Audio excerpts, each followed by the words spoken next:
పిల్లలు ఉన్నారా?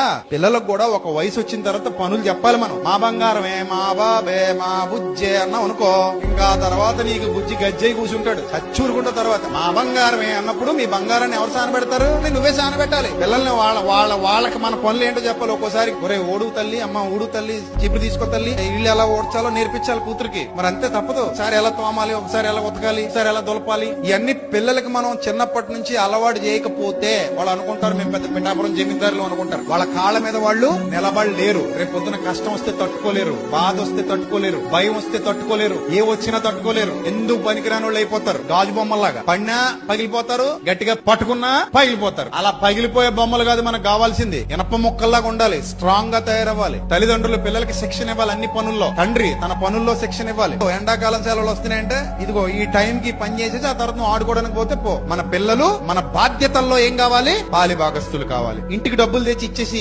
వాడేసుకోండి అనడం కాదు. ఆ డబ్బు ఎలా వస్తుందో కూడా పిల్లలకి చెప్పాలి. అది ఎలా ఖర్చు పెట్టాలో నేర్పించాలి. అది ఎంత కష్టపడితే వస్తుందో చెప్పాలి. మన కుటుంబం ఎలా నడుస్తుందో చెప్పాలి. వాళ్ళ విషయంలో ఎందుకంత తాపత్రయపడుతున్నాం, ఎందుకంత ఆశపడుతున్నాం, వాళ్ళు ఏ స్థితిలో చూడాలనుకుంటున్నాం కూడా చెప్పాలి. ఇవన్నీ పిల్లలకి చెబుతూ పెంచుతూ ఉంటే వాళ్ళు కూడా మనతో పాటు మన కార్యాచరణలో పాలిభాగం తీసుకుంటారు. లేదురా నేను నీకు ఇస్తానే ఉంటా, నువ్వు వేసుకో ఎంజాయ్ చేసుకో అంటే ఆడింకి ఎప్పుడు నీకు దొరకడు. సో కుటుంబం మనకంత ఇంపార్టెంట్. మన కుటుంబంలో ప్రతి ఒక్కరికి బాధ్యతలు ఉన్నాయి.